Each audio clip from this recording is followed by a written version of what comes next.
When the BJP named Rajiv Chandrasekhar as the candidate for the Thiruvananthapuram Lok Sabha constituency, many doubted if Mr. Rajiv could pose a real challenge to Shashi Tharoor, who has been winning from the constituency consistently for the last three times.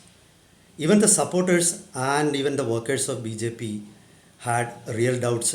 But as the campaign started and picked up, Mr. Rajiv Chandrasekhar showed that or proved that he has got the political guile, acumen, and tenacity. And even the opponents of Mr. Rajiv Chandrasekhar accept that he is posing a real challenge to Mr. Shashi Tharoor. The competition is very tough in Thiruvananthapuram. Even the critics of Mr. Rajiv Chandrasekhar now have a grudging admiration of him. But of late, his political opponents or critics have raised two questions. And those two questions seem to have made some impact among the public.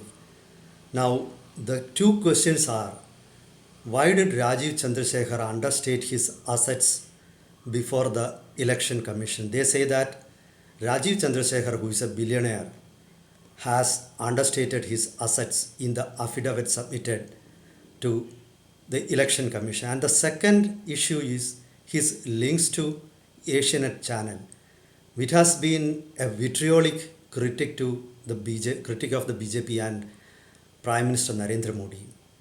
Now, will these two issues become an Achilles heel for Mr. Rajiv Chandrasekhar? I mean, will these two questions will become the vulnerable points or weak underbelly and will upset the apple cart of Mr. Rajiv Chandrasekhar if he has any chance for winning? Let's take a closer look. Welcome to Insights. I am Hari Kumar. Let's start with the second question, his links with Asianet News. Mr. Rajiv Chandrasekhar is the majority shareholder of Asianet News. That is what everybody knows from the public domain. Now, this channel is known for being a consistent critic of the BJP as well as Prime Minister Narendra Modi. And the BJP workers and leaders in Kerala are peeved over the fact that while Mr. Rajiv Chandrasekhar is a minister in the Narendra Modi cabinet, his channel toes a line which is totally opposite to that of the BJP and never misses an opportunity to criticize union government as well as the BJP. Now, this is not there just in the imagination or discussion. The truth is, during the last more than a year, the Kerala BJP has been boycotting Asianet News, and no representative of Kerala BJP takes part in any discussion of Asianet News. Now, Kerala BJP, it seems, cannot accept the explanation of Rajiv Chandrasekhar that he gives immense freedom to journalists. He never intervenes in the day-to-day activities of the channel. Mr. Rajiv Chandrasekhar's logic is that as a media owner, he believes in media freedom. So he gives complete freedom to the journalists. There are not many people in Kerala who buy the arguments. Even I have been a journalist for the last 2.5 decades. I am yet to come across a media owner who gives complete freedom to journalists.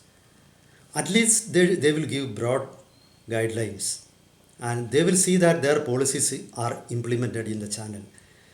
It's true, they may not be intervening in the day-to-day affairs of the media house, but to say that they never gives any guideline, it is a negation of truth.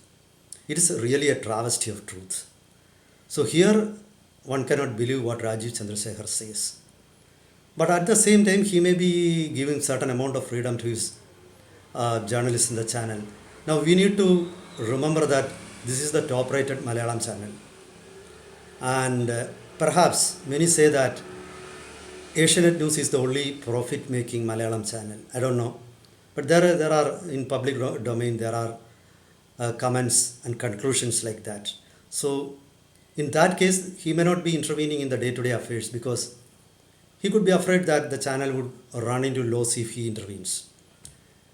But at the same time, there are certain programs in the channel which have come under intense criticism from BJP workers as well as sympathizers, and in some cases even independent viewers have also criticized it. The latest program of the channel, which has sparked a debate in Kerala, is one involving a women journalist team. A Malayalam video channel did a discussion on video on the program, on the promotional video aired by Asianet News. And they said that the Asianet journalists were asking, or they have framed questions to elicit a specific reply against Prime Minister Narendra Modi. And they also point out that the critics of Asianet, they also point out that many of the references in the channel are insulting to Prime Minister Narendra Modi. So they say that it's not being critical. The channel is even insulting the office of Prime Minister of India, which is highly respected and venerated all over the world. So this is not comporting the status of an independent channel, and definitely this is against the sincerity. This makes a mockery of the sincerity of BJP workers in Thiruvananthapuram, who are toiling day and night for the victory of Rajiv Chandrasekhar. It seems that many BJP workers in Thiruvananthapuram are aggrieved, irked, and the explanations of Mr. Rajiv Chandrasekhar have not convinced them. So Mr. Rajiv Chandrasekhar needs to issue convincing arguments. Otherwise, it seems that he may lose votes from his own camp. Many BJP workers and sympathizers may not be willing to vote for him. And this is going to cost him dear, because he is engaged in a very tight battle, very tough battle with Mr. Shashi Tharoor. And every vote counts. So here the problem is that he is losing votes from his own camp. Maybe he is winning votes from other sides.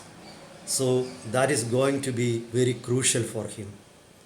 And it remains to be seen whether Rajiv Chandrasekhar will be able to convince BJP workers. And the second issue is Mr. Rajiv Chandrasekhar's understating his wealth.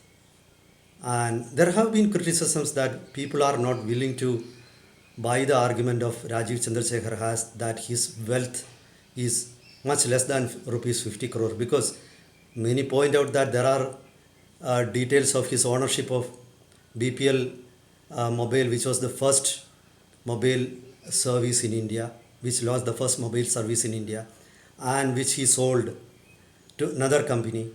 Again, he is owning Jupiter Capital, which is a major investor in many areas in India. Now he's a major investor in Asianet News. Then there are other news channels also where he's a major investor. So why did he understate? Did he suppress the information? I don't know really. There have been many questions have been raised, and I have not found any convincing answers anywhere. So what was wrong if Rajiv Chandrasekhar revealed his total wealth, or whether he is holding his wealth in any other pattern which will help him to understate, or whether he is making use of any loopholes? Because many people point out that he owns a private jet. I don't know that he owns a very costly mansion in Bangalore. So these are all contradictory information, and these pieces of information have cast a doubt in the minds of at least a small section of voters. So when the competition is very tight in Thiruvananthapuram, it is going to cost Rajiv Chandrasekhar dear. It is pointed out that a Congress worker, a leader, has filed a case against Rajiv Chandrasekhar for understating his wealth in the affidavit submitted before Election Commission. There are others who pointed out that he had be stated almost the same or even lesser levels of wealth earlier, and the commission had accepted that. So that is still a gray area. So I think such minor issues could become an irritant for Rajiv Chandrasekhar because the competition is very tough and tight. So let's see how Rajiv Chandrasekhar is going to answer those questions and convince his voters. Meet you with another topic next time. Till then, goodbye.